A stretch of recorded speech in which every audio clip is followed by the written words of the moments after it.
Hello everyone, কেমন আছেন সবাই? আশা করছি সবাই ভালো আছেন। আমিও বেশ ভালোই আছি। আজ হলো শ্রাবণ মাসের প্রথম তারিখ, অর্থাৎ শুক্রবার, সোমবার নয়। এই শ্রাবণ মাস বললেই অনেকে দেখেছি সবুজ কাচের চুড়ি পরে, জানি না কেন, কিন্তু আমাদের নিয়ম না থাকার কারণে আমি পরি না।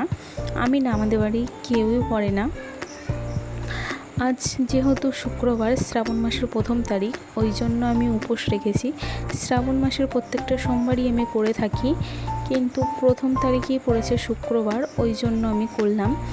শুক্রবার বলেই না, প্রত্যেকটা শ্রাবণ মাসে করার চেষ্টা করি। আজ আমি ঠাকুরের জন্য প্রসাদের আয়োজন করিয়েছি, সামান্য কিছু মিষ্টি, সুজি এবং লুচি। ঠাকুরের কাছে আজকে ভোগ দিতে প্রায় 12টা বেজে গেছে, কারণ দুধের জন্য আশায় বসেছিলাম। যেহেতু আমার মনসা ঠাকুর আছে, প্রত্যেক শুক্রবার আমি চেষ্টা করি দুধ কলা দেওয়ার। আর রাত হয়ে গেছে, রাত্রে লুচি সুজি খেতে ইচ্ছা করছে না, লুচির সঙ্গে সুজি।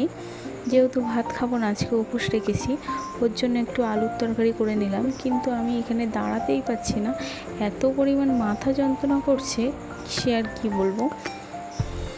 দাঁড়িয়ে থাকতেই পারছি না। এদিকে তোমাদের দাদাভাই চলে এসছে, ওকে বললাম একটু খুব মাথা যন্ত্রণা করছে, একটু কফি বানিয়ে দেবে। তো জামা প্যান্ট না খুলেই বানিয়ে দিতে শুরু করলো। কফি খেলে নাকি মাথা যন্ত্রণাটা অনেকটাই কমে, এটা আগে জানতাম না, একটা কাকিমার কাছ থেকে শোনা কথা। কিন্তু সত্যি মাথা যন্ত্রণার মলম লাগিয়ে 1 কাপ কফি বা চা খেলেই দুর্দান্ত কাজ করে। খেতে না খেতেই আমার মাথা ব্যথা সত্যি অনেকটাই সেরে গেছে। আর আজকে দেখো আমি সুন্দর করে আলতা পরেছি। আমি আলতা পরতে খুবই ভালোবাসি।